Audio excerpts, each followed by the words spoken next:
Bueno, la primera parte del texto que he preparado es un preámbulo que lleva un título nietzscheano titulado De la utilidad de la historia de la razón para la vida de la razón.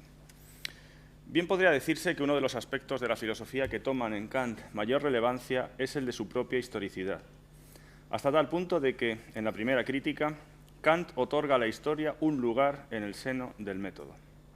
Hablamos del capítulo titulado Historia de la razón pura, el cual ultima la doctrina trascendental del método y la entera crítica.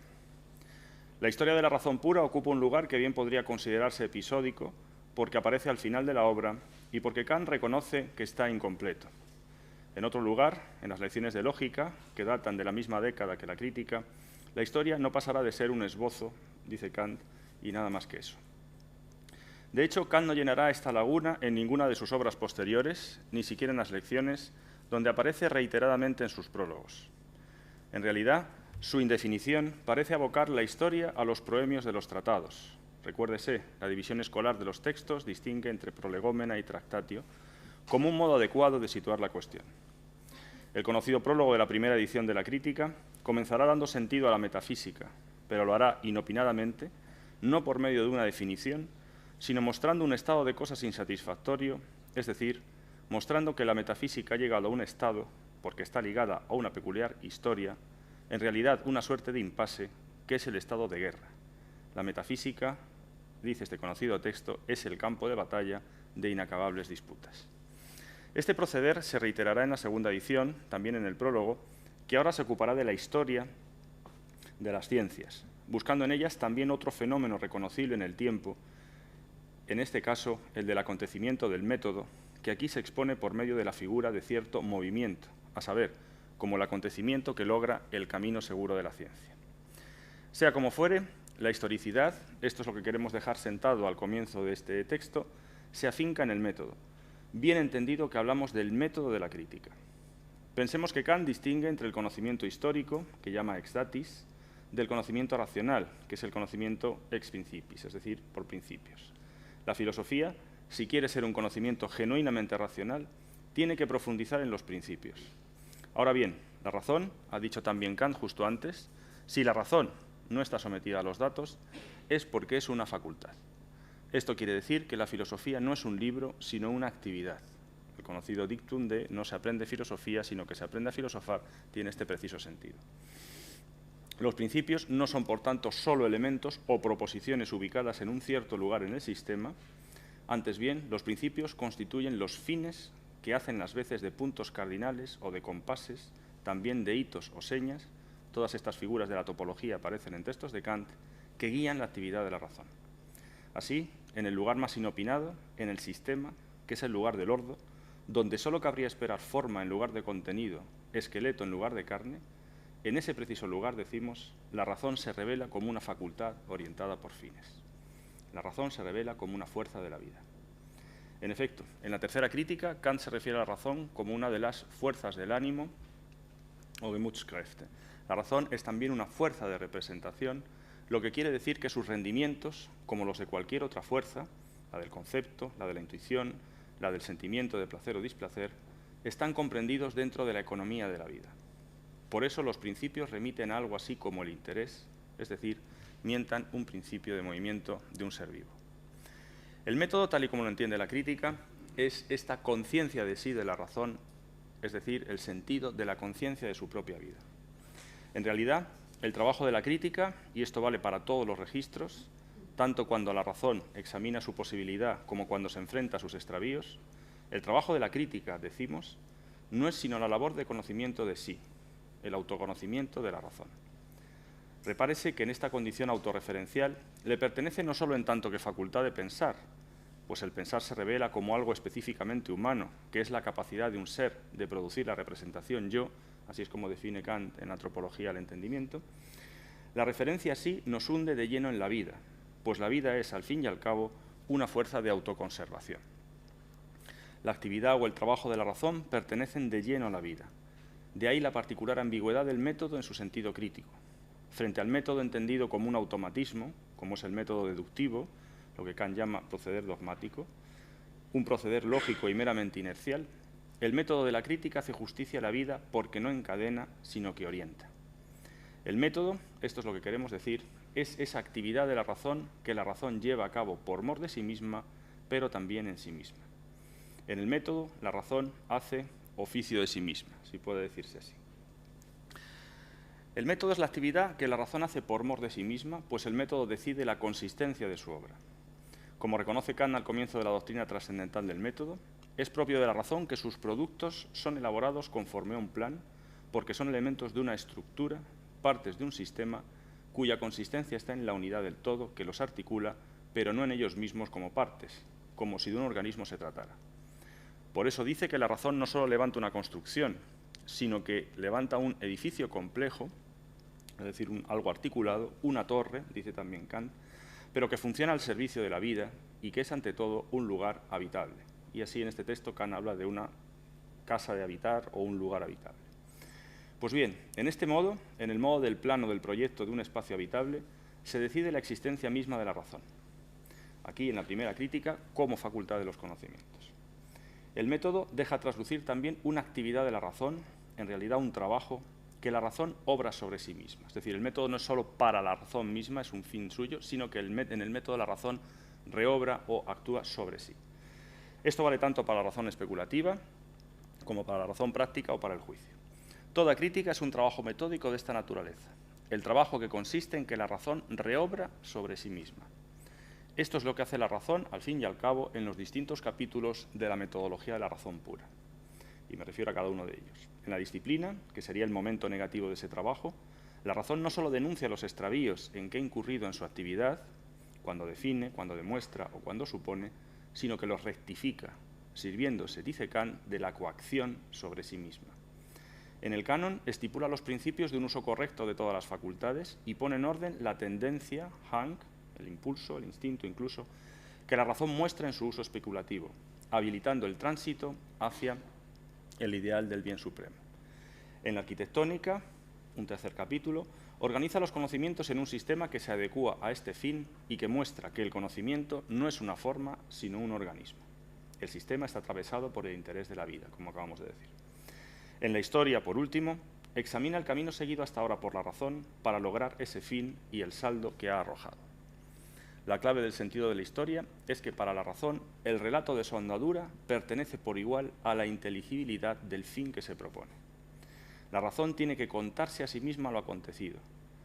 Pensemos que si el propósito del método es construir un espacio habitable para la razón, lo que la historia demuestra es que la razón no puede edificar nada si no cuenta con materiales de construcción, materiales a los que pertenecen también los traídos en aluvión, así como los escombros de otras construcciones ruinosas, cuando no derruidas.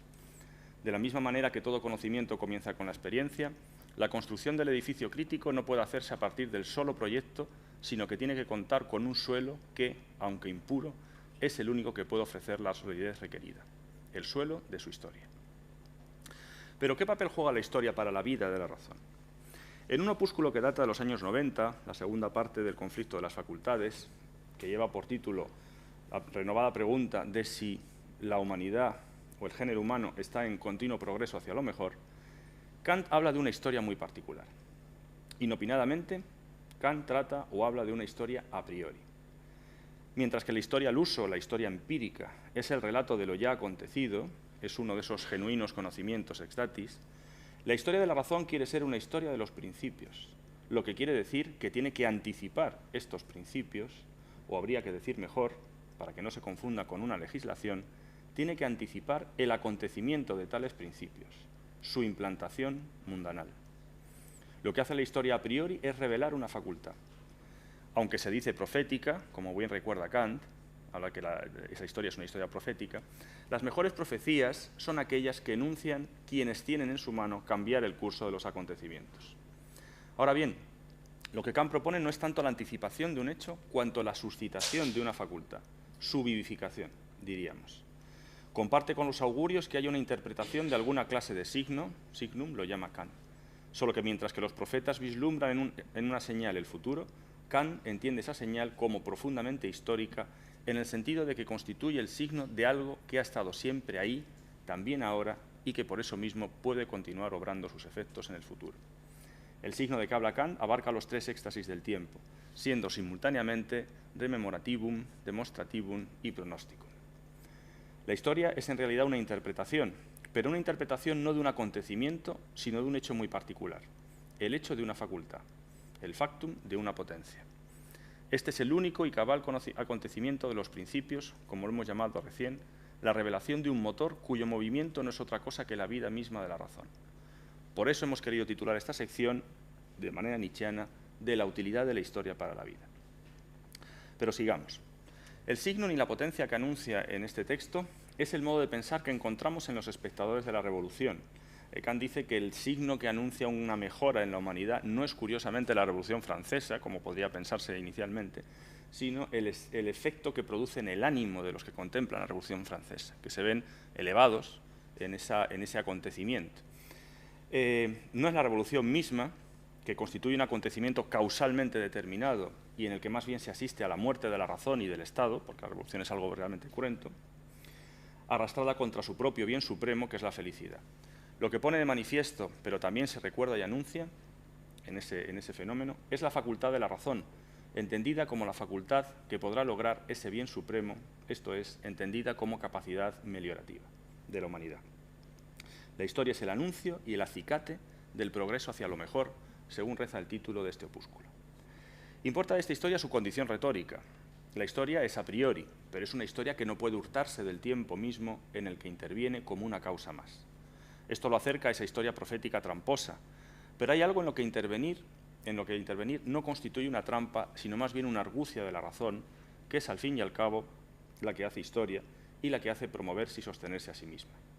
Porque la utilidad que tiene para la vida es manifiesta en este argucio. Repárense en que la historia profética es, o se dice en alemán, Wahrsagen, es decir, que dice la verdad. Es el relato de una interpretación, lo que hace que la razón misma se ponga en movimiento. No produce la mejora como un efecto, sino que obra ese efecto descubriendo la propia facultad que puede obrar el efecto. Es este particular reconocimiento de sí, pues la razón es siempre autoconciencia, lo que la mueve, como si la razón progresara hacia sí misma, si se nos permite decirlo con Ortega, para lo cual necesita de su propio relato, es decir, porque lo hace en su propio relato. Al fin y al cabo, ¿a quién va dirigido este texto, como tantos otros que aparecen en las publicaciones periódicas de su época, sino al príncipe? Ahora bien, esta historia no aparece sin más. Para que se produzca una tal historia tiene que haber una situación propicia. Esta situación es la de un impasse, es decir, tiene que darse una situación en la que precisamente no parece suceder nada, un punto muerto, podemos llamarlo también. Lo que hace necesaria la historia es la remisión de la propia facultad, su elagescencia, o su remisión, si nos permite decirlo así. La dialéctica, la de la razón pura no menos que la de la razón práctica o la del juicio, constituye el acta de una razón moribunda y es la situación que, como reconoce Kant, pone en movimiento la crítica. En la disposición lógica, conforme a la cosa misma, que en el negocio de la crítica es la facultad de la razón, la analítica de la facultad va delante de la dialéctica, pero en el orden de los acontecimientos, en los que se ve imbuida originalmente la facultad, la dialéctica va delante de la analítica y la incoa. Es decir, lo que comienza la crítica no es el análisis de la razón, sino su fracaso, que es un fracaso, digo, constatado e histórico. En el texto del conflicto se trata de saber si el género humano se encuentra en progreso hacia lo mejor. Es decir, se trata de responder a una cuestión que se ha planteado porque precisamente ese progreso, el movimiento mismo de la humanidad, está en entredicho. Por eso no se trata solo de una respuesta, que sería una respuesta a una pregunta planteada. La respuesta a la pregunta que es ilustración es una respuesta a una pregunta que aparece en un texto de la época, sino que estamos más bien ante una pregunta renovada, ante la renovación de la pregunta o ante su replanteamiento, lo que se debe precisamente a que ya no hay cuestión. En cierto modo, dice Kant, es un recuerdo, que debe entenderse en el sentido de una rememoración, pero no entendida como una intuición prístina, a la manera platónica, sino como un esfuerzo continuado y como un trabajo de la razón sobre sí misma. La historia es la actividad de la razón con la que se vivifica a sí misma justamente cuando se encuentra detenida. Como dice en otro texto, el de Ideas, el intento filosófico de elaborar una historia es él mismo propiciador de esa historia. Esta suerte de autorrecurrencia es la nota específica del método y de la crítica, que al fin y al cabo es el tratado del método.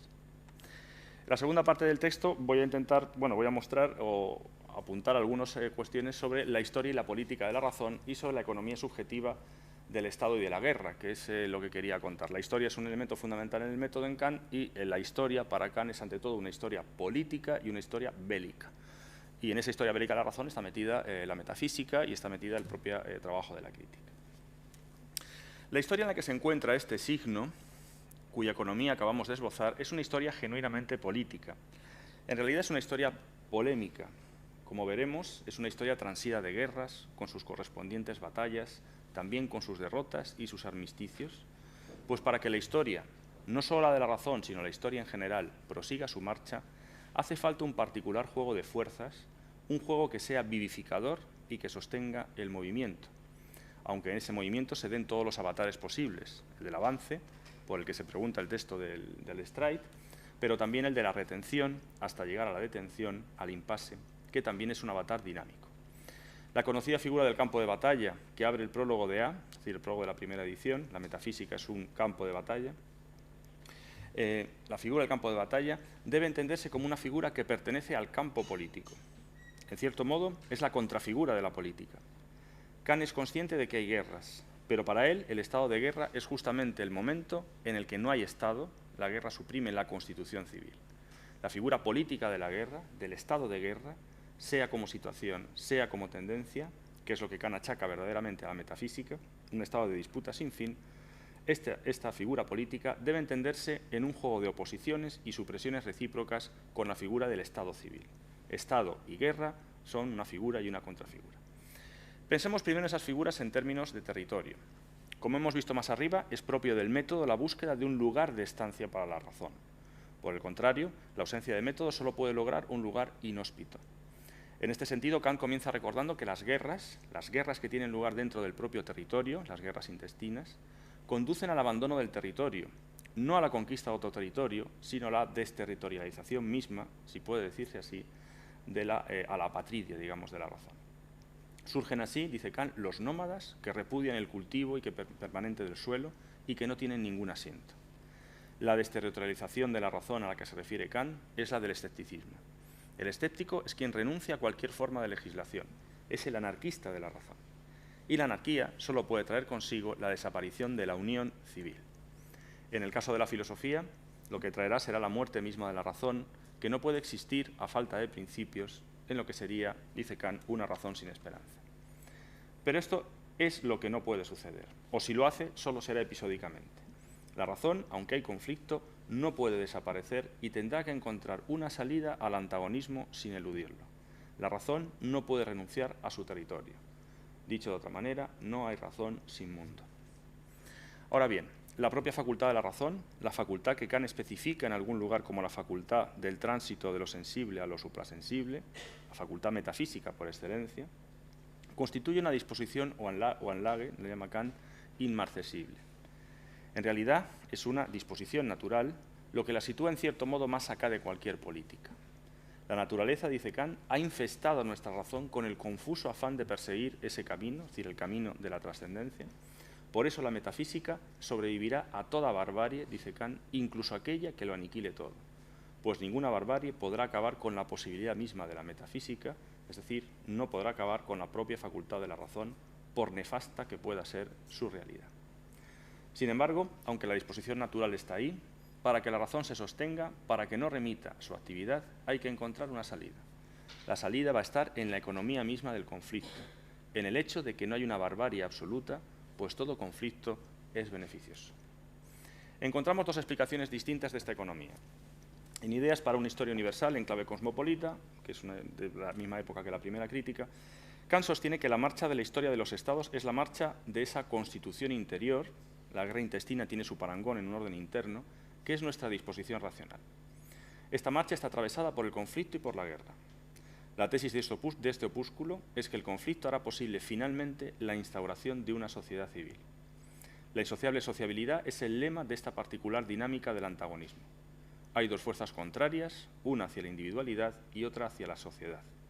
Esperando encontrar la misma resistencia que encuentra en sí mismo, el hombre termina reconociendo en el acuerdo y en la unión civil la única posibilidad vivible. Así se aleja de la barbarie y nace la cultura.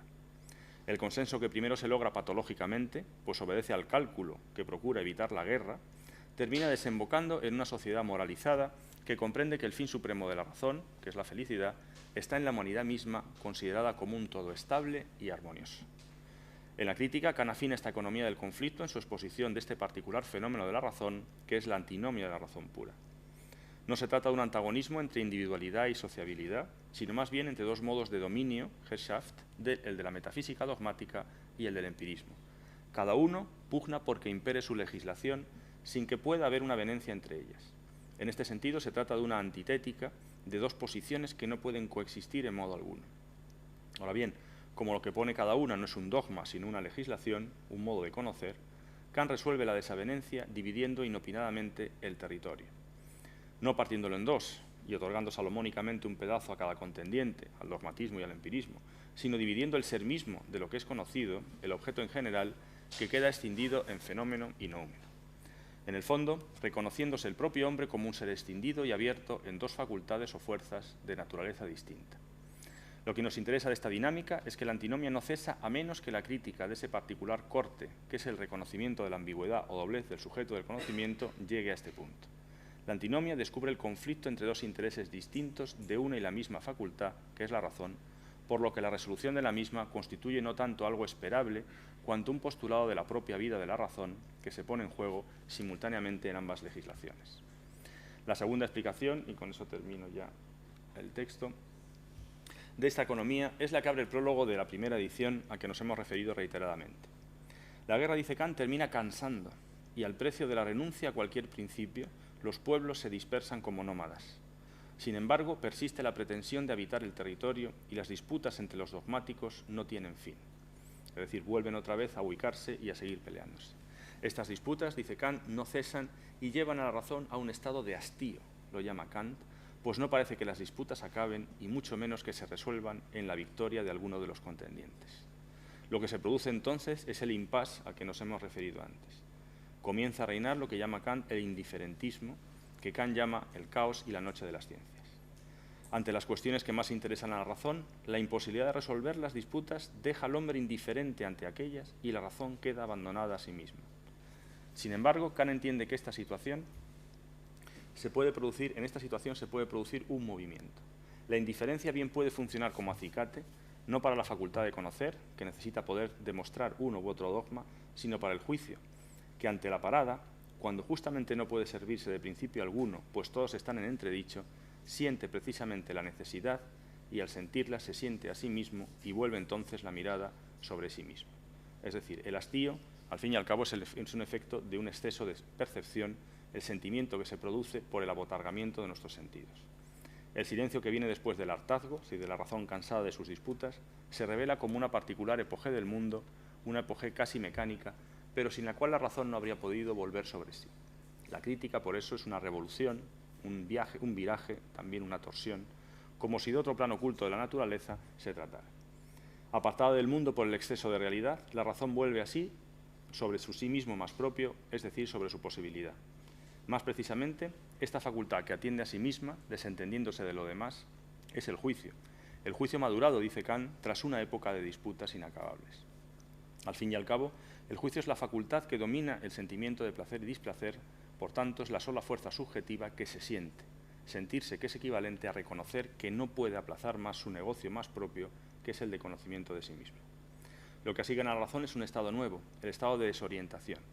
La razón siente la necesidad de buscar una salida, es la necesidad subjetiva, bueno, esto es una expresión de qué significa orientarse, es igual, siente la necesidad de buscar una salida. O si se quiere, la razón gana de este modo la disposición a orientarse escuchándose a sí mismo. La razón se pone a buscar una salida, que, como saben, es la definición de la Ilustración en Kant, la salida de una autoculpable minoría de edad. La razón ha alcanzado entonces la época de la Ilustración. Vale, muchas gracias.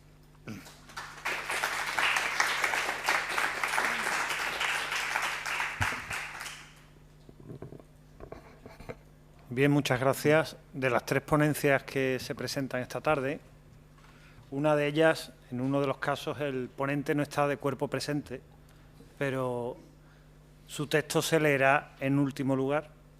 Entonces pasamos ahora a la siguiente intervención, que es de la investigadora María Rodríguez García, María Rodríguez García es licenciada por la Universidad de Sevilla y es actualmente becaria del Plan de Investigador del Ministerio del Departamento de Metafísica y Corrientes Actuales de la Filosofía, Ética y Filosofía Política.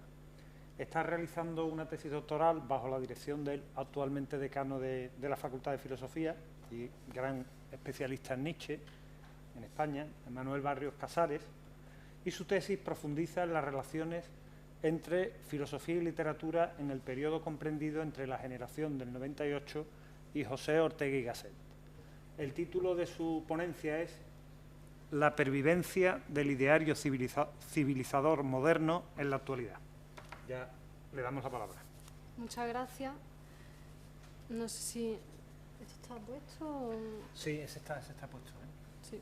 Si habla. Ahora.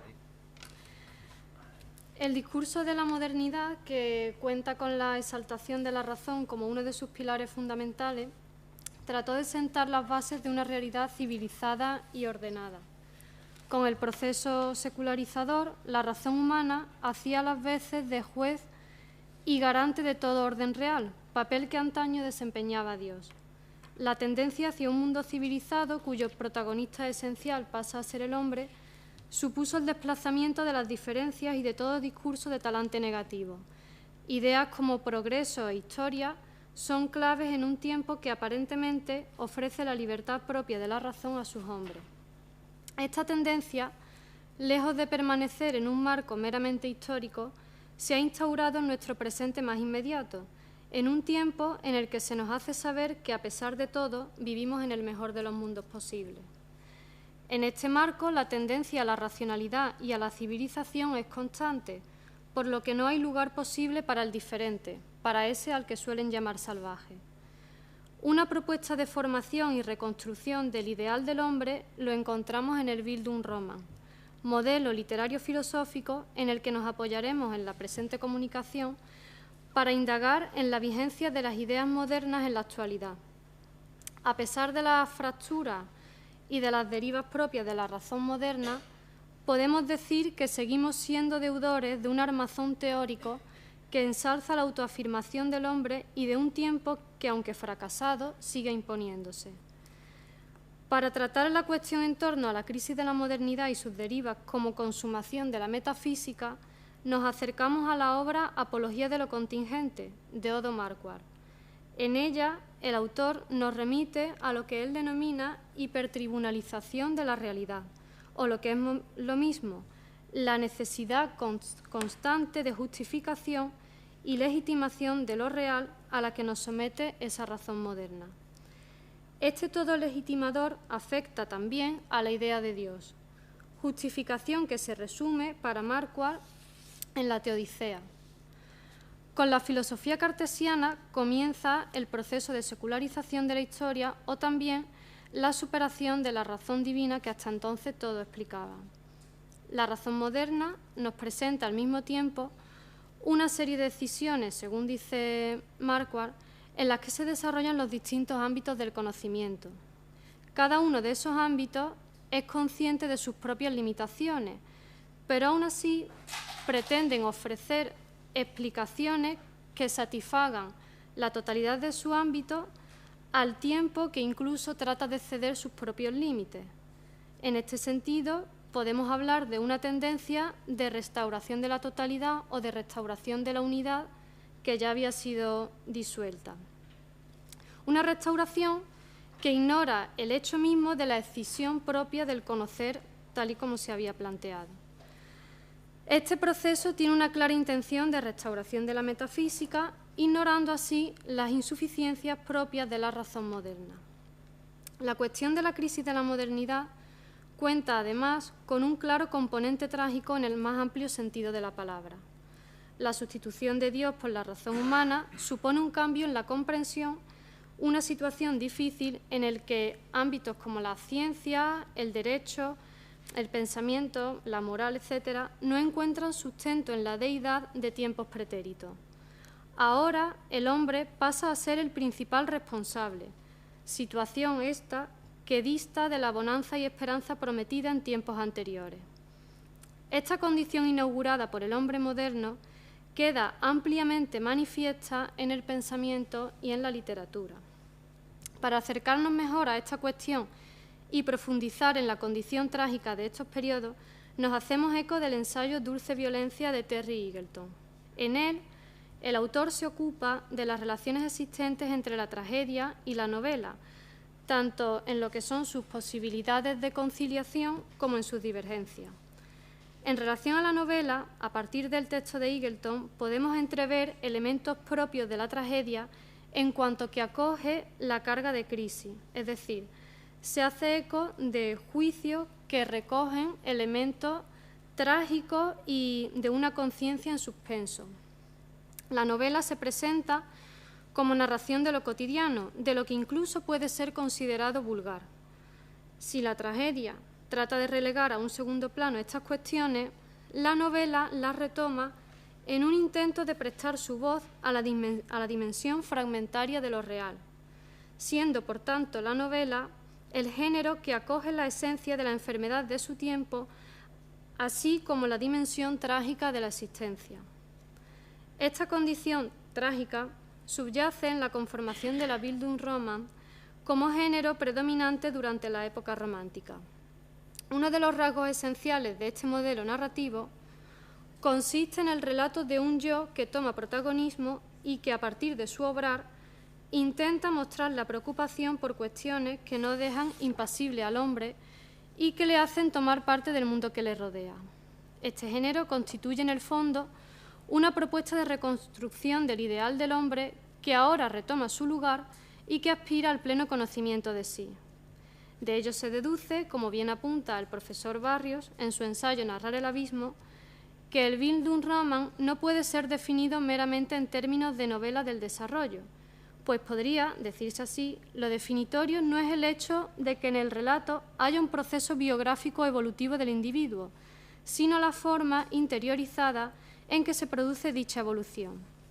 Por eso, en sentido estricto, el protagonista por excelencia de la novela de formación debe ser, antes que el individuo, su conciencia o mejor, su yoidad. Pues bien, este yo, que ahora busca su autoconocimiento y reconstrucción, es al mismo tiempo protagonista del intento de restauración de la metafísica ya consumada, de un periodo que ya ha sido cerrado y que se ha desfigurado en la modernidad. Y es que, en el fondo, el Bildungsroman se erige como una propuesta de formación y reconstrucción del ideal del hombre, el cual queda encorsetado en una serie de rasgos característicos que le hacen diferenciarse de épocas pasadas.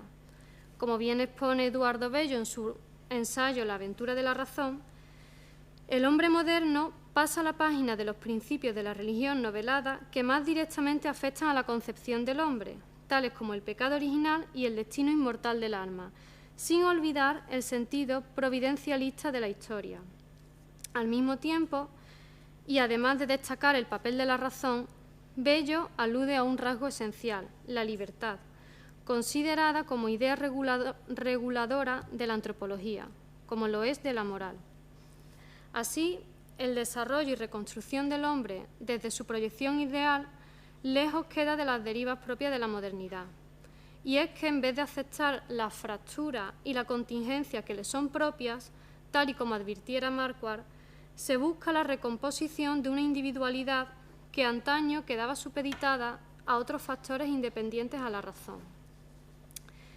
El ideario moderno pasa entonces por un proceso civilizador que no siempre asume la diferencia y que destierra de su escenario a todo aquello que no se corresponde con los modelos racionales instaurados. Así se produce esa ardua exigencia de legitimación que, como apuntaba Marquardt, conduce a la justificación sistemática de todo orden de lo real, desde la propia conciencia humana, que ahora trata de reformularse y ser reconducida, hasta otras dimensiones expresivas como el arte. Con la transformación de la estética, por ejemplo, se produce un nuevo marco en torno a su comprensión. Al igual que sucediera con las ideas en torno al hombre, las obras, en la época moderna, deben corresponderse con un ideal que, si bien ha derivado en otras concepciones que avalan sus más diversos aspectos, la aceptación de lo no bello, de aquello que sea abstracto o considerado negativo, A pesar de derivar en esas otras concepciones que avalan sus más diversos aspectos, en un ejercicio de restauración de la unidad se pretende pasar por alto esta transformación, es decir, esta tendencia hacia la desfiguración o la aceptación del carácter fracturado. Si bien no es fácil ignorar el devenir de los tiempos. Es por ello por lo que esta tendencia hacia la aceptación de la fractura de la razón moderna nos sitúa ante una nueva caracterización. El sujeto que escapa del ideario diseñado para él y se acerca a otras tendencias teóricas que sí se hacen eco del fracaso y del sentido fragmentario. Es, podríamos decir, lo que se corresponde con la emergencia del espíritu decadente, también expuesto por autores como Max Nordau y Paul Bourget, quienes recogen la pérdida de unidad propias de este tiempo, así como la apertura de perspectiva. En sus ensayos de psicología contemporánea, Bourget trata de acercarnos a una comprensión del estado decadente generalizado en la segunda mitad del siglo XIX desde una interpretación psicológica. Este estado contempla una plasmación cultural y puede ser aplicado a la situación de la sociedad europea del momento. Para Bourget existía entonces una clara conexión entre los rasgos patológicos de la decadencia y el desarrollo artístico de aquellos intelectuales que se erigían como portavoces del malestar de su tiempo. Nordau, a partir de su obra Degeneración, intenta remitirnos a los parámetros psíquicos que explican el estado decadente. No obstante, además de acercarnos a autores concretos, tal y como sucede en la obra de Bourget, nos hace partícipes de las influencias de la cultura en los hombres de ese tiempo. La idea de la decadencia no es una conexión casual que colateralmente introduzcamos. Frente a la emergencia del yo subjetivo en la modernidad, a finales del siglo XIX, toma especial firmeza el concepto de decadencia como contrapartida a aquellos principios debilitados propios de la modernidad. En este punto surge la necesidad de explorar nuevos ámbitos de la existencia humana, nuevas perspectivas del conocimiento y de la identidad de los hombres. La modernidad empieza de este modo a agotar sus posibilidades.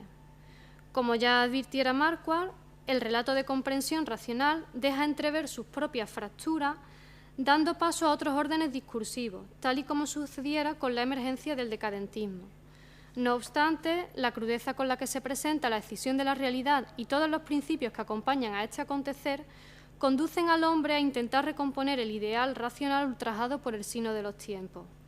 Esta tendencia, lejos de ser un paradigma cultural de otra época, adquiere especial relevancia en la actualidad.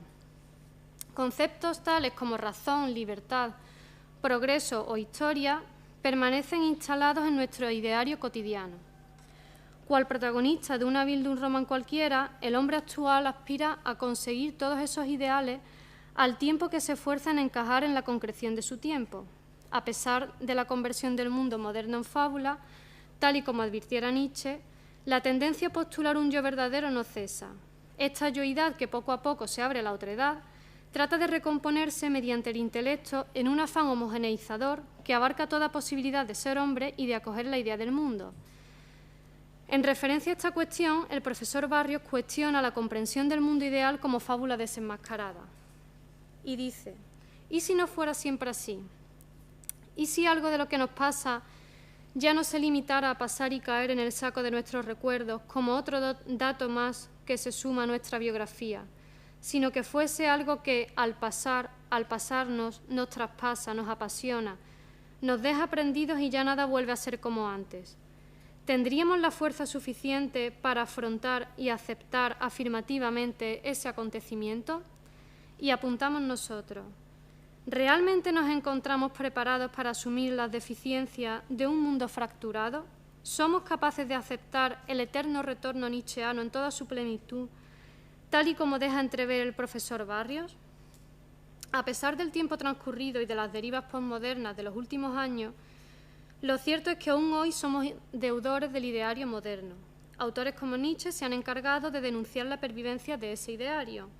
En el caso del filósofo alemán, a partir del nacimiento de la tragedia, nos situamos ante el carácter decadente de su época. En este contexto, el arte asume ese importante papel que ya hemos visto como descifrador de mundo, siendo la tragedia la esencia de este modelo de conocimiento. Este estado decadente proviene del hecho de no reconocer el fondo trágico de lo real, quedando de este modo la tragedia como aquello que se encarga de librarnos de la decadencia a partir de un movimiento de afirmación de lo real en lugar de un movimiento de reacción, rechazo o inhibición. Esta actitud, propia del hombre moderno y asumida en nuestra realidad más inmediata, queda muy bien retratada por María Zambrano. A partir de su obra El hombre y lo divino, publicada en 1955, la filósofa malagueña se ocupa de esta cuestión al analizar el tiempo en el que las relaciones entre lo humano y la divinidad eran más que tradiciones heredadas. En un momento de la obra, Zambrano analiza el papel de las ruinas en la construcción y constitución de la persona, la misma que se va haciendo en la historia y que es producto de ella y de su contemplación. La existencia humana tiene un componente trágico, producto de su propio quehacer en la historia colectiva. Zambrano habla de la ruina, de aquello que sobrevive a la destrucción sin que por ello pase en balde la historia. Los hechos son los que componen lo ya pasado, lo acontecido, y de ello quedan en un pozo de supervivencia la ruina. Dice Zambrano sobre la ruina que son lo más viviente de la historia, pues solo vive históricamente lo que ha sobrevivido a su destrucción, lo que ha quedado en ruinas. Es tarea, por tanto, de los hombres dejarlas a estas, a la ruina, en su ser o buscar en ellas la repetición de su historia. La dimensión vital de las obras de arte implica la asimilación de su ser en ruina, y esto es algo que podemos aplicar al conjunto del ideario moderno. Pues como dice Zambrano, también las cosas gastadas muestran el paso del tiempo y en el caso de un objeto usado por el hombre, algo más, la huella, siempre misteriosa, de una vida humana grabada en su materia. Esta visión puede extrapolarse a la actualidad, donde el afán por adecuarse a un ideal construido en sus más diversas esferas conduce incluso a la modificación o reconversión de los principios diferenciadores. La tendencia actual hacia una realidad homogénea nos instala en el camino de la restauración de la metafísica, de la condena al diferente, de la exaltación de la razón y del progreso, así como la liquidación del fracaso y el tiempo fracturado. Aquel que no responda a la actual vuelta de tuerca de la modernidad se equipara al salvaje, el mismo que quedaba fuera del discurso del Bildungsroman. Por el contrario, si asumimos la ruina, estamos acogiendo la plenitud del tiempo, su contingencia y su carácter fragmentario propio del hombre y su mundo, arbitrariedad que paradójicamente permanece en su devenir. Si apostamos por la recomposición en el sentido moderno del término, tendemos a ensalzar un carácter monstruoso que nada tiene que ver con lo que la propia realidad ofrece. Y dice Zambrano al respecto: la ruina nítidamente conservada tiene que ver con lo que la propia realidad ofrece. Aislada de la vida, adquiere un carácter monstruoso, ha perdido toda su significación y solo muestra la incuria o algo peor. Parece ser el resto de un crimen. Al concretarse la ruina, se concreta su autor y se le busca un nombre. Esto lo hizo solo el abandono y la vida vegetal, haciendo al par de la piedra y de la tierra que la rodea, abrazándola, invitándola a hundirse en ella, dejando su fatiga, hace que la ruina sea lo que ha de ser, un lugar sagrado. La contemplación, por tanto, de la ruina y de las ruinas de la época moderna nos ofrece la oportunidad de admirar el mundo y el acontecer en toda su plenitud, redescubriendo el paso del tiempo, el transcurrir de la existencia que es siempre indefinida, acercándonos a un punto en común entre el vivir de la persona y el paso del tiempo, su historia. Y es que, en el fondo, somos deudores de los principios de la modernidad.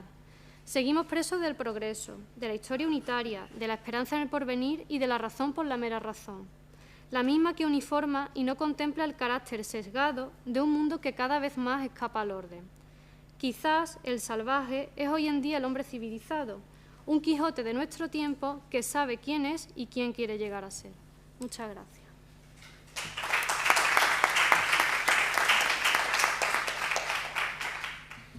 Bien, muchas gracias. A continuación, debido a razones contrarias a su voluntad, el profesor Ramón Bárcena no ha podido venir al Congreso, pero ha enviado su comunicación y entonces vamos a leerla acto seguido. Profesor Ramón Bárcena Colina es máster en Derecho Constitucional y doctorando en Ciencias Políticas y Sociología por la Universidad Complutense de Madrid, y es especialista en pensamiento político español del siglo XIX. El título de su conferencia es El Imperio Español entre 1750 y 1850, barbarie o civilización. Lo va a leer profesor Jesús González Fisac.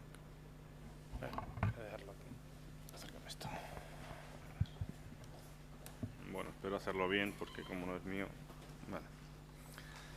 A ver, hacia 1700 era bien conocido en Europa que los imperios coloniales más antiguos tenían ya un par de siglos de vida. Sin embargo, la primera expansión europea en América, África y Asia constituye uno de los acontecimientos más significativos de la historia moderna.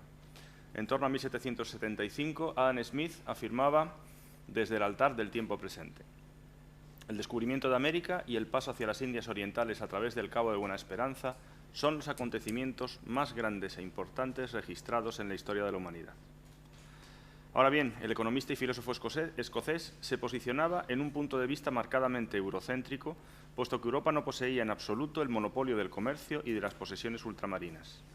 La importancia de la primera expansión europea poco tiene que ver, no obstante, con su escasa singularidad como elemento mundial, limitándose a los efectos que ejerció sobre Europa. En efecto, la existencia de imperios coloniales europeos solo influyó en los aconteceres políticos mundiales a partir del siglo XIX. Los descubrimientos constituyeron para Europa un gran acontecimiento. En la Edad Media Europa poseyó una civilización propia, pero encerrada en sí misma, salvo por el influjo de Bizancio y el mundo islámico. El Atlántico, el Imperio Moscovita, el Islam y el África desconocida e inexplorada aislaban al continente del resto del mundo. El descubrimiento de América y de la ruta oceánica hacia Oriente amplió la perspectiva medieval, liberando a Europa de su prisión geográfica y espiritual y estimulando el desarrollo de su intelecto y su imaginación gracias al ejemplo de las superiores civilizaciones orientales y al contacto con los pueblos diferentes de Occidente. Como señala con gran acierto el historiador inglés Robert K. Fieldhouse, ni en los sucesivos descubrimientos en el Pacífico, ni en la exploración espacial iniciada en nuestro siglo pueden parangonarse con aquella primera ampliación de los horizontes medievales. El sistema comercial europeo tuvo siempre un carácter marginal a pesar de no hallarse totalmente cerrado. Los intercambios de mercancías unían al continente con África septentrional y con Asia a través de Levante, pero las corrientes comerciales hacia Oriente se veían obstaculizadas. Con los descubrimientos, el volumen y el valor de los intercambios con ultramar alcanzaron el nivel europeo. El comercio con Oriente siguió siendo limitado en cuanto al volumen, a pesar de representar un gran peso económico. El comercio atlántico ofrecía, sin embargo, inmensas posibilidades. América, a diferencia de lo que sucedía con Oriente, estaba condenada a depender en gran medida de las manufacturas europeas y se encontraba a una distancia lo bastante cercana como para permitir un lucrativo margen de beneficio económico en materia de transporte marítimo. El comercio y las conquistas que sucedieron a los descubrimientos expoliaron la economía europea. Cada nueva colonia dio lugar a un nuevo centro comercial y América se convirtió en un gigantesco mercado para la artesanía y la agricultura europeas. El oro americano, en forma de lingotes, impulsó la circulación monetaria. Las especies asiáticas y americanas aumentaron el volumen del comercio interior europeo, mientras que su transporte produjo el florecimiento de la marina mercante y la construcción naval. Los productores europeos se atrevieron, entonces, a imitar las manufacturas orientales. En definitiva, en el siglo XVIII, las flotas mercantes transatlánticas, dotadas de millares de navíos, transportaban cargamentos de esclavos, azúcar y maderas preciosas que hicieron del comercio con América un complemento indispensable del comercio interior europeo. Todos los factores señalados aceleraron, como no podía suceder de otra forma, los procesos de desarrollo económico y social que ya se encontraban en curso.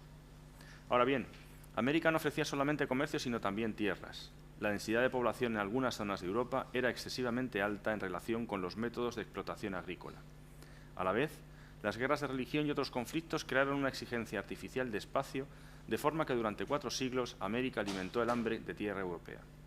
Desde esta perspectiva, Colón proporcionó a Europa una provincia o un apéndice territorial occidental de miles de kilómetros con el que saciar sus bárbaros y desenfrenados apetitos en un cruento e incesante banquete, como un auténtico Saturno devorando a sus hijos.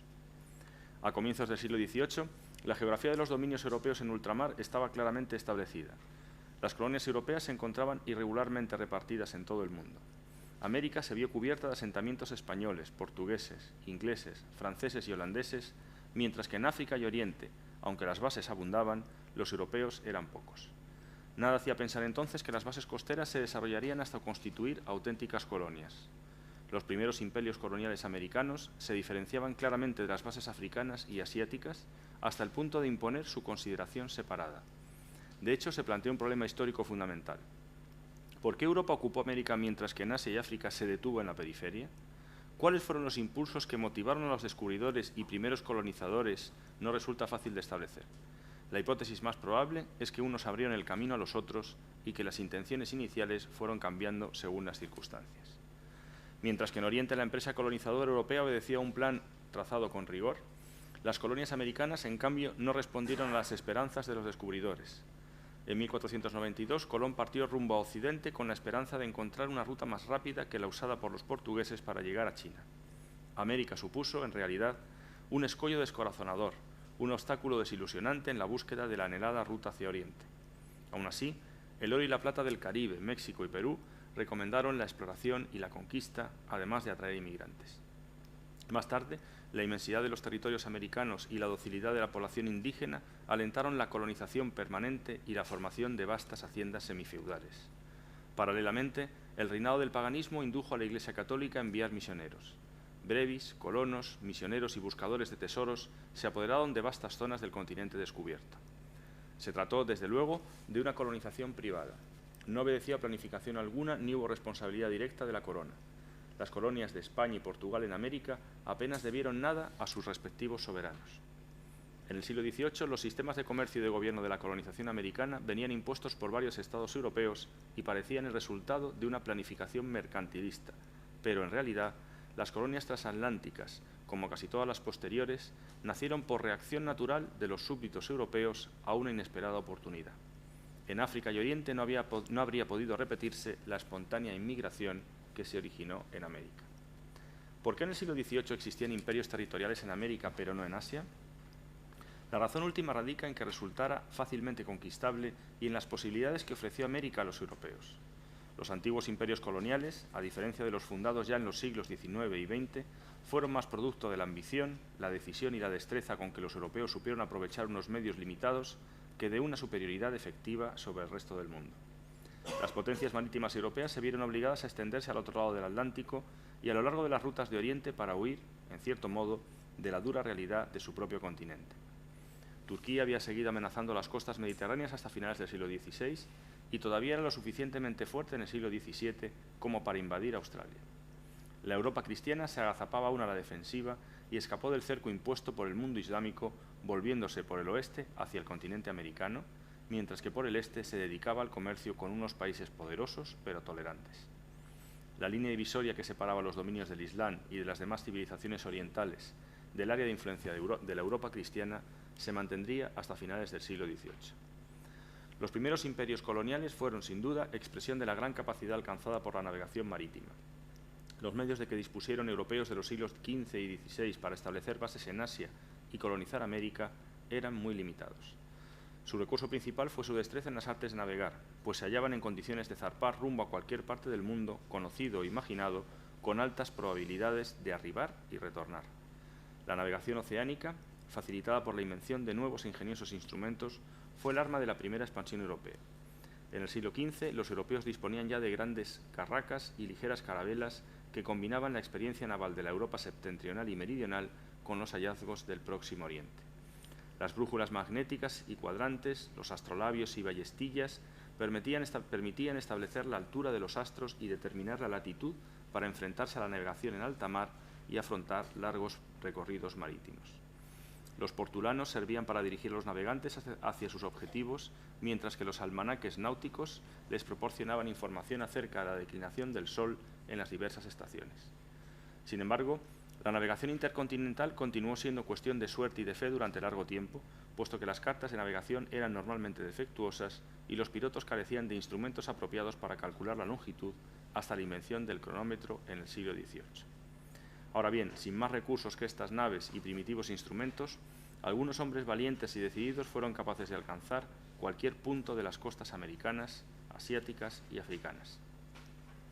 Las naves resultaban útiles para la defensa de pequeñas bases fortificadas diseminadas a lo largo de las costas, pero no bastaban para asegurar el dominio de las tierras colonizadas ni para crear imperios.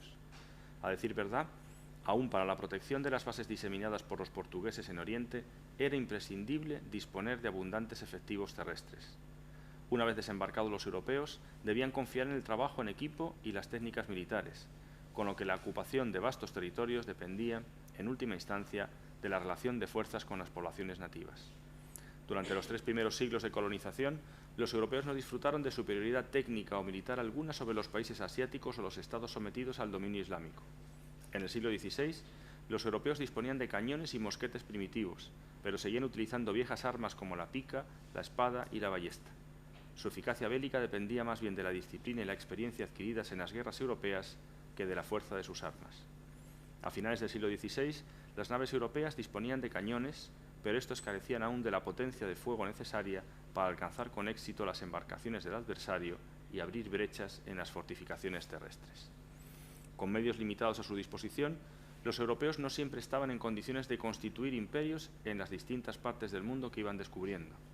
África subsahariana y América eran inferiores a Europa en técnica militar e industrial, pues carecían de la organización política sólida, los ejércitos regulares y los fusiles de que disponían, por ejemplo, los asiáticos. A principios del siglo XVI, los portugueses no tropezaron con dificultades para imponer su hegemonía en el Congo o el Zambeze, donde hubieran podido crear imperios territoriales si así lo hubieran deseado, al igual que en otras regiones africanas. No obstante, el clima africano no atraía demasiado a los europeos. El comercio con Oriente y el transporte de esclavos a América resultaba de mayor atractivo.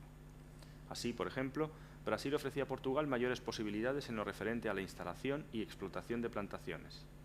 Los europeos prefirieron no establecerse en África, limitándose al establecimiento de pequeñas bases costeras desde las que se procuraban esclavos, polvo de oro y marfil por medio del trueque con traficantes africanos.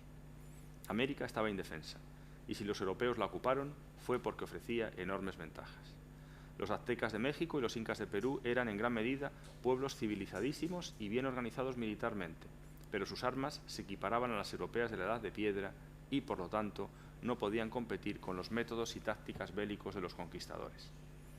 Probablemente hubieran podido adoptar las armas y procedimientos de los europeos, pero su organización política fue literalmente arrasada por las pequeñas bandas de aventureros españoles capitaneadas por Cortés en México o Pizarro en Perú.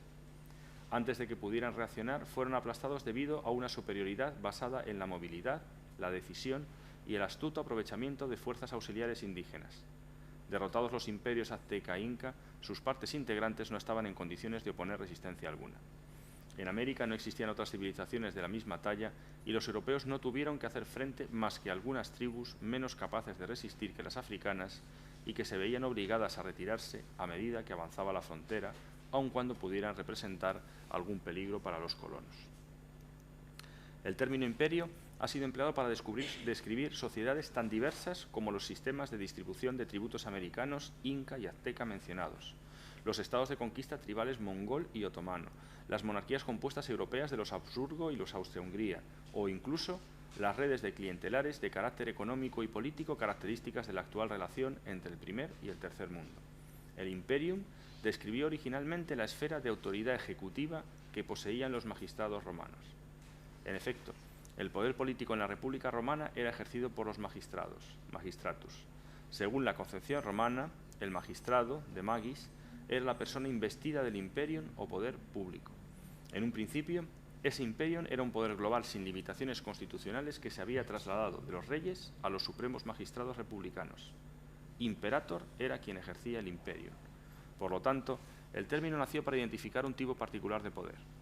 Desde la instauración del Principado al menos, el imperium implicaba fundamentalmente tanto la capacidad de dominación o poder militar como el gobierno de derecho. Oh romano, esto es una cita de Virgilio, atiende a gobernar los pueblos, esas serán tus artes, y también imponer condiciones de paz, perdonar a los vencidos y derribar a los soberbios. Así lo confirma igualmente Justiniano cuando inaugura sus Instituta con las siguientes palabras. Voy a leerlo traducido.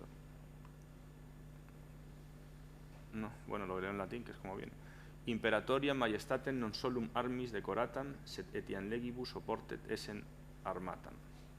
Tales eran los ingredientes de la celebrada Pax Romana. Desde la más temprana historia del Principado romano, el imperium designaba a la vez una forma de autoridad, el territorio sobre el que la misma se ejercía y un determinado tipo de Estado. Este Estado se caracterizará en todos los usos futuros de la palabra, al menos implícitamente, por dos rasgos principales, el tamaño y la diversidad. El concepto de imperio, concebido en Roma, se identificaba con una politeia que asociaba más de un grupo étnico nacional, absorbiendo varios sistemas legales, lingüísticos o religiosos, pero gobernada fundamentalmente por un único centro metropolitano. Desde los tiempos de Cicerón, los europeos han asumido la idea de que existe una íntima asociación entre un pueblo y el territorio que la fortuna le ha llevado a ocupar. Ello impone la necesidad de pensar el imperio como una unidad que incorpora a todos los sujetos bajo un único soberano. El imperio no sería la única forma de gobierno, pero sí aquella superior a todas las demás. Una cita de Dante. La monarquía temporal, dice Dante, llamada también imperio, es aquel principado único que está sobre todos los demás en el tiempo o en las cosas medidas por el tiempo. En Il Convivio, Dante explicó con mayor detalle y profundidad que el imperium podría ser también ejercido por el papado en los asuntos espirituales. Para el poeta italiano, el término monarquía mantenía el sentido fundamental de gobierno universal. Cuando en el siglo XVI los Habsburgo españoles se refirieron a los dominios americanos como los reinos de las Indias, su voluntad no era otra que distinguir una parte separada de una comunidad geopolítica más amplia, la monarquía de España. Esta identificación entre imperio como diversidad de territorios unidos bajo una autoridad legislativa e imperio entendido como monarquía subyace soterradamente al conflicto medieval y temprano moderno entre imperio y república. En un principio no existía ninguna razón para que una auténtica res pública no pudiera constituir también un imperio. Atenas y Roma habían sido, por supuesto, imperios republicanos. Con el triunfo de la cristiandad, la República Universal de Cicerón se transformó en la res pública cristiana. El conflicto entre los conceptos políticos de república e imperio se basa en la presunción de que, dado que todos los imperios se han fundado en la conquista, ninguno es capaz, en palabras de Alexander Hamilton, de asegurar la transición de una asamblea larga de estados a una auténtica confederación. Finalmente, todos estarían destinados a ser gobernados por individuos aislados que ejercerían un poder supremo, cuando no arbitrario, y, por lo tanto, condenados a transformarse en monarquías. En la visión política que ofrece Dante en Il Convivi, el imperio no es únicamente una marca de soberanía, sino también un instrumento para la satisfacción de la eterna necesidad humana de crear una comunidad de conocimiento, una única y sola civilización y devoción humana, lo que el poeta italiano denominó la religión universal de la especie humana, unida por virtud del objetivo común de la buena vida, cuya consecución es felicidad mortal, simbolizada en la restauración del paraíso terrenal del Edén. Aquí hay un texto en italiano que me voy a permitir no leer.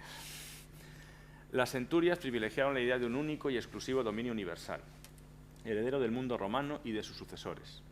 En efecto, podían existir otros reinos y otros sistemas de creencias en el mundo de facto, pero de jure solo tenían cabida el único emperador y la única religión. Como sostenía el jurista Bartolo de Sassoferrato en el siglo XIV, el emperador era señor y monarca de todo el mundo, y negar tal cosa no podía ser sino herejía. El título de gobernador universal, que ya reivindicara para sí el emperador Antonino Pío en el siglo II, implicaba necesariamente la soberanía indivisa.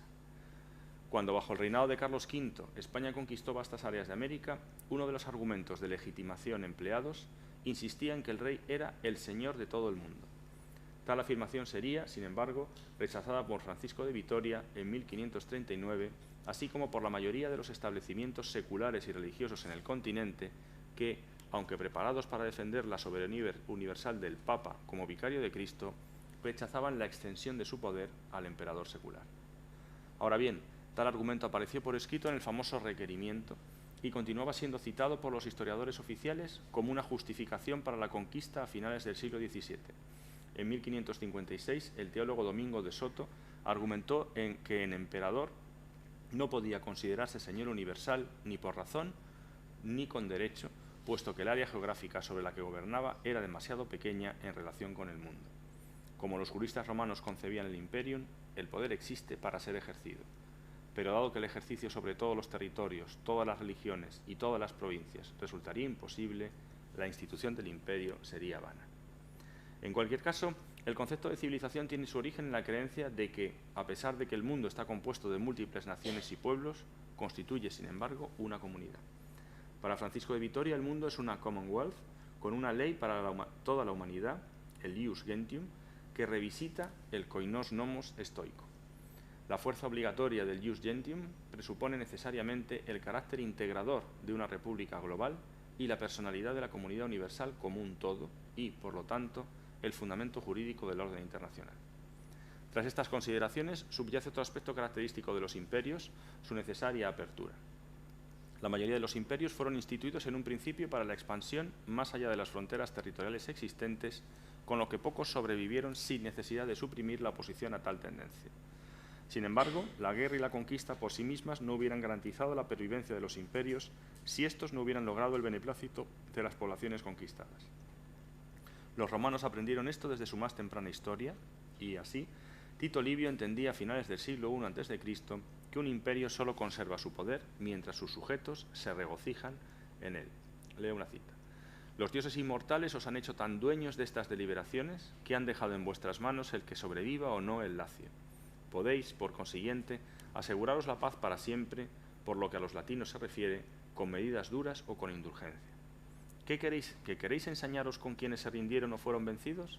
Se puede arrasar todo el Lacio, convertir en un vasto desierto esa tierra de la que en repetidas ocasiones habéis sacado un excelente ejército aliado durante muchas e importantes guerras. ¿Qué queréis, a ejemplo de vuestros mayores? ¿Incrementar el poderío de Roma dando la ciudadanía a los vencidos? La ocasión de crecer de la forma más gloriosa está al alcance de la mano. Sin duda es con mucho el más sólido aquel imperio cuyos súbditos están a gusto. Fin de la cita.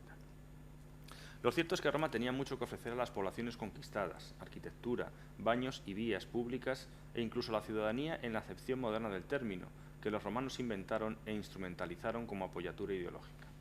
Así, cuando las tribus góticas llegadas desde las fronteras nórdicas y orientales amenazaban la existencia misma del Imperio Romano de Occidente, ni los galos, ni los dacios, ni los íberos que vivían en el corazón imperial, ni siquiera los más distantes británicos, optaron por la rebelión porque el gobierno romano les resultaba apropiado. Todos los imperios europeos posteriores siguieron, al menos en parte, el ejemplo sentado por Roma. Los españoles, al igual que los franceses, trataron de crear algo asimilable a una cultura común, si no a una única sociedad, en ambos lados del Atlántico. La Constitución promulgada en Cádiz el 19 de marzo de 1812 señalaba en su artículo primero: la nación española es la reunión de todos los españoles de ambos hemisferios. También el artículo 5 volvía, al comienzo mismo de la Constitución política de la monarquía española, sobre la idea, señalando que eran españoles todos los hombres libres, nacidos y avecindados en los dominios de las Españas y los hijos de estos. El examen de la argumentación utilizada para capturar las tierras aborígenes y subyugar a sus gentes revela cómo los colonizadores contribuyeron a apuntalar identidades y los lenguajes políticos que surgieron en su desarrollo. Hasta el temprano siglo XVIII, las teorías españolas del imperio insistieron en la importancia de la evangelización y la gloria militar. Esta fundamentación se vería refutada por ingleses y franceses que justificaron de forma progresiva la constitución del imperio en el beneficio que aportaba al comercio y la agricultura. En el siglo de las luces, los dominios españoles y portugueses en América eran gigantescos. Su supremacía no se debía únicamente a que eran súbditos suyos quienes habían descubierto las nuevas tierras. Además, habían contribuido de forma decisiva al arte del gobierno colonial, llevando al Nuevo Mundo 3 de los 4 métodos de colonización adoptados por las potencias coloniales. España enseñó a Europa cómo crear grandes colonias de asentamiento en la otra orilla del Atlántico, cómo gobernarlas desde el continente y cómo detraer importantísimos beneficios económicos y fiscales. Ahora bien, el Imperio español no se caracterizó por su homogeneidad, puesto que la colonización española se realizó de dos maneras. Las expectativas de los colonos y la metrópoli se realizaron casi exclusivamente en Nueva España y Perú, donde arraigaron los sistemas sociales y económicos españoles. En aquellas regiones la mayoría de la población era española. Los criollos constituían la clase urbana que vivía de la explotación de una mano de obra amerindia dócil en las grandes haciendas y las minas de plata. En las áreas donde faltaba la plata o la población indígena nada quería saber del trabajo, la colonización se desarrolló de modo distinto. Buena parte de Nuevo México, Texas, California, Florida, Chile, La Plata, Paraguay, el norte de Perú y las islas del Caribe fueron dejados a los indios porque España no tenía más interés en ellas que un mero control fronterizo realizado por los gobernadores españoles y los misioneros jesuitas, dirigidos a reivindicarlas solamente cuando fuera necesario para mantener lejos a sus rivales. El gobierno de un imperio tan vasto y lejano ofrecía dificultades y España no permitió la autonomía de las colonias, a las que atribuyó el mismo estatuto que las posesiones europeas de la Corona de Castilla.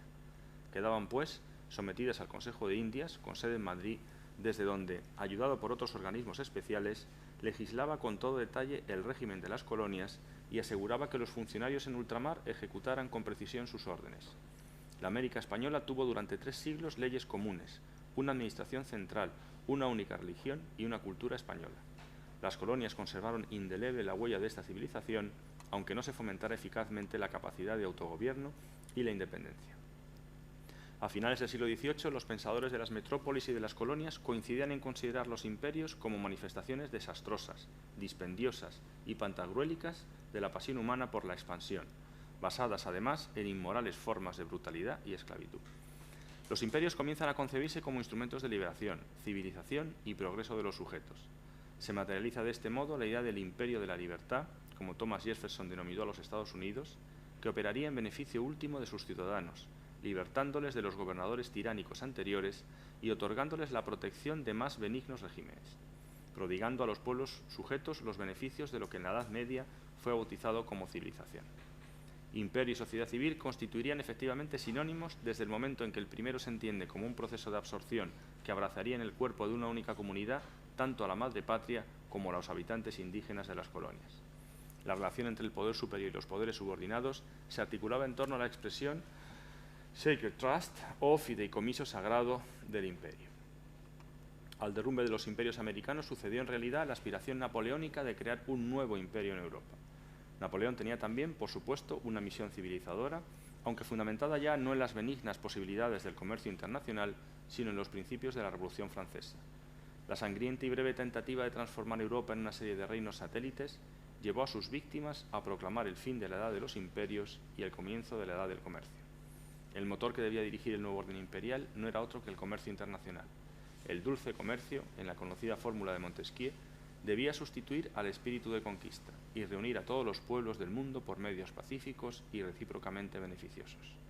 La historia secular asoció, sin embargo, el descubrimiento del continente con la búsqueda de rutas comerciales en lo que más tarde desembocaría en el moderno proceso de globalización. Sin embargo, la visión ilustrada estaba condenada al fracaso, puesto que el comercio se reveló menos benigno de lo que sus defensores más entusiastas proclamaban. Entre los detractores del imperialismo, el teórico político franco-suizo y hombre de letras Benjamin Constant celebraba en 1813 el triunfo del placer, la utilidad y la ironía frente a todo entusiasmo real o fingido que impulsara aquel de una u otra forma. La caída de Napoleón puso de manifiesto que la política posrevolucionaria debía conducirse ya no en nombre de la conquista y la usurpación, sino de acuerdo con la opinión pública. Lo que en realidad surgió tras Napoleón fue el sistema moderno de los Estados-nación, que en lugar de sustituir el imperio por el comercio, como Constant había deseado, dio lugar a un nuevo tipo de que trató de minimizar la dominación y el asentamiento, estableciendo una fina distinción entre el gobernante imperial y el sujeto del imperio. En un imperio de esta naturaleza, la soberanía solo podía estar divisa. A lo largo del siglo XIX fueron objeto de revisión diferentes modalidades de gobierno dividido que, sin embargo, lejos de constituir un avance respecto del pasado, contribuyeron, al menos en gran medida, a la emergencia de sociedades ficticias e inevitablemente inestables que, tras el colapso final de los imperios europeos, dieron lugar a los nuevos estados del mundo en vías de desarrollo. Y esto termina ya. Muy bien, muchas gracias. Quedan 5 minutos. Si hay alguna pregunta antes del descanso, si hay alguna pregunta que quieran hacer a las dos intervenciones, a las dos de los que estaban presentes, lógicamente.